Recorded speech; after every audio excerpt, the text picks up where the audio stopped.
Alright, so this is my first time filming a video exclusively for YouTube, so hopefully my formatting is right. Today, I'm going to pick another random sample out of my sample box, review it, and I'll actually do this with a couple of them. So, alright, first one, Louis Vuitton Ombre Nomad. Alright, let's do some sprays.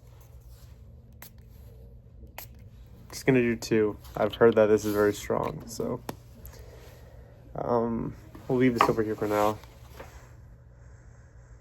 Whoa, okay. So right off the rip, I'm getting a strong oud. It's a little bit of a funky oud. I don't know if I would classify it as animalic per se. For example, Camel by Zoologist. This is very animalic. Civet oud.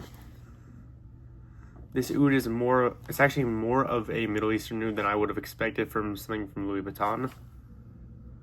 But it's very well blended. There's a fruitiness and a smokiness coming from the oud up here. I've heard people say that this is absolutely eternal in terms of longevity and projection, and I could see that happening. Just coming from the texture strip, this is strong.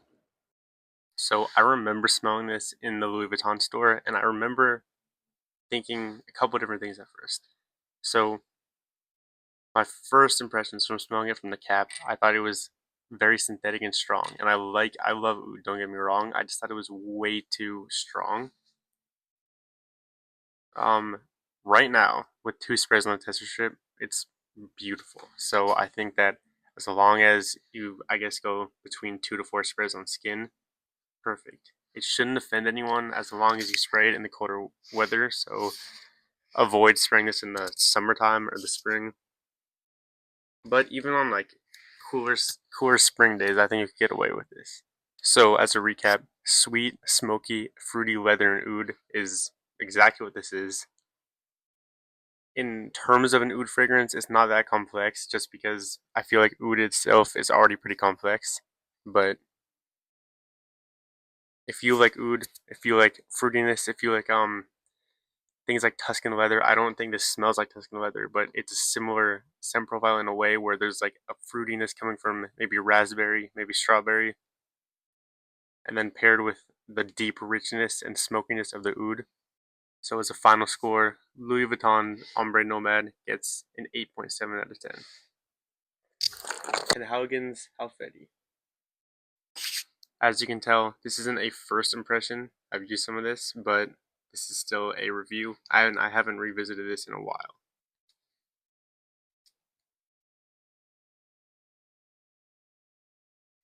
Whoa. Like, if I had just one word to describe this, I'd say Oriental, I guess. It's spicy, it's Oriental, it's sweet. Ooh, you know what, actually? Now that I'm thinking about this, there's a similarity in Mansour's Hindu Kush in terms of, I don't know whether it's a spice. I don't know if cannabis is listed in Halfeti. I don't think it is. But just the sweet Oriental spices coming from that are similar in a way to Mansour's Hindu Kush. And this is actually, this may be more challenging than Ombre Nomad, even though I don't think either of them are too challenging for the average nose. Like, if I'd say if 10 people smelled Halfeti, 9 out of 10 of them would probably instantly be like, what is that? And they'd probably walk away from it. So what does Halfeti do well? If you like spices, like for example, opening a spice cabinet and you love that just pungent spice smell, but you don't like these really heavy animalistic ouds, then Halfeti is perfect for you because it pretty much takes away the oud while keeping all of those spices. So in a lot of these Oriental and Middle Eastern oud fragrances, like Ombre Nomad for example, they're a mixture between spices like saffron, cumin, I don't know, stuff like that. Just like lots of spices, and then there's always that oud note. And I know a lot of people don't like oud, so Halfeti by Penhaligons keeps all those Oriental notes, keeps all the spices, and takes away the oud.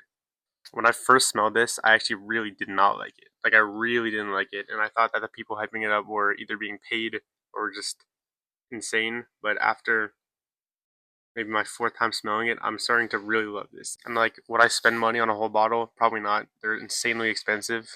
Even on the gray market, they're like 200 bucks, but it's definitely worth a sample and definitely worth checking out. So final score, 9.3 out of 10. We'll do one last sample. Alright, and this one is Apex Eau Intense by Roja Parfums.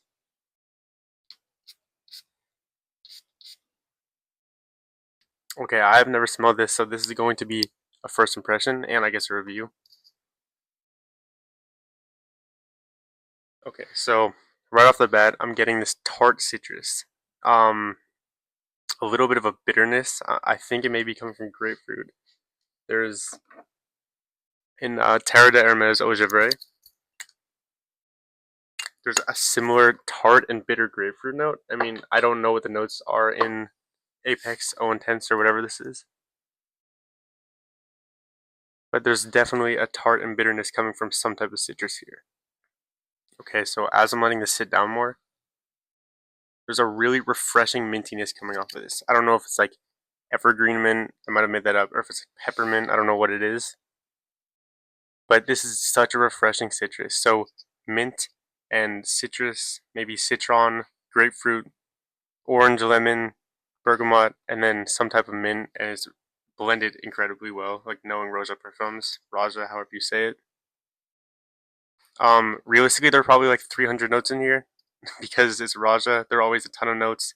It's probably like 400 bucks for a bottle. I would assume that projection and longevity are moderate just because it's a citrus heavy fragrance.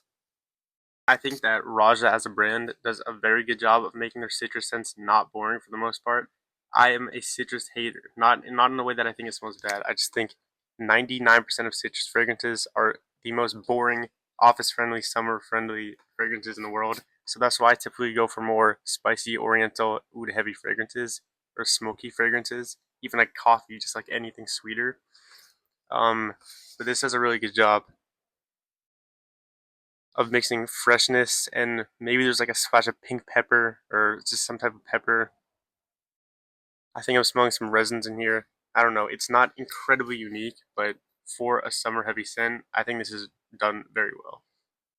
So I would give the Raja a 8.7 out of 10. And I'm looking at all three of these right now. I think that my favorite right now is Halfeti by Penhaligons. It's so oriental and spicy, and it's such a unique blend. I think I actually they're all good. In terms of smell alone, I think I like Ombre Nomad the second best, but I know that it's not as wearable as some of the other ones. So in terms of wearability, Raja kills it here. And then I guess in terms of price, these are all very expensive fragrances. So I think that actually the best price for the fragrance, I think it's Halfeti. You should try all these out, sample them. They're all very interesting, and I think they could suit different people for different occasions. My current favorite right now is Halfeti, but they're all very good. So thank you for watching, and I will try to make some more videos in the future.